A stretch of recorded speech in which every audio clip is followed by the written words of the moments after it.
July 2న VBG Ramji పథకాన్ని తిరుపతి జిల్లా ఓబులవారిపల్లి మండలం ముక్కవారిపల్లి పంచాయతీలో ఘనంగా ప్రారంభించనున్నారు. కార్యక్రమానికి కేంద్ర మంత్రులు శివరాజ్ సింగ్ చౌహాన్, పెమ్మసాని చంద్రశేఖర్, ముఖ్యమంత్రి చంద్రబాబు, ఉప ముఖ్యమంత్రి పవన్ కళ్యాణ్ హాజరు కానున్నారు. ఈ సందర్భంగా భారీ బహిరంగ సభను ఏర్పాటు చేస్తున్నట్లు జిల్లా కలెక్టర్ వెంకటేశ్వర్ తెలిపారు. కార్యక్రమానికి 15,000 నుంచి 20,000 మంది హాజరయ్యేందుకు ఏర్పాట్లు చేస్తున్నట్లు వెల్లడించారు. కార్యక్రమ నిర్వహణపై జరిగిన సమీక్షా సమావేశంలో పంచాయతీరాజ్ శాఖ కమిషనర్ కృష్ణతేజ, ఎమ్మెల్యే అరవ Sridhar, TDP railway Koduru incharge ముక్క రూపానందరెడ్డి, జిల్లా అధికారులు పాల్గొన్నారు.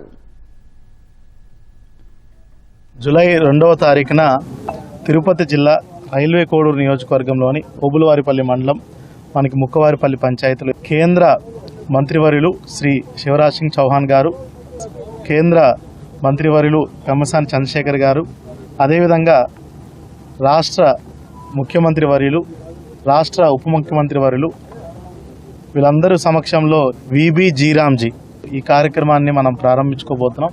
ఇది ఒక మెగా పబ్లిక్ ప్రోగ్రాం ఉంటుంది. సుమారుగా 15 నుంచి 20,000 మంది మనము సీటింగ్ కోసం ఏర్పాట్లు చేయడం జరుగుతుంది. అన్ని రకాలుగా పార్కింగ్ ప్లేసులు కానీ, అదేవిధంగా గ్యాలరీస్ కానీ అన్ని ఏర్పాట్లను కూడా దగ్గరుండి సమీక్ష చేయడం జరిగింది.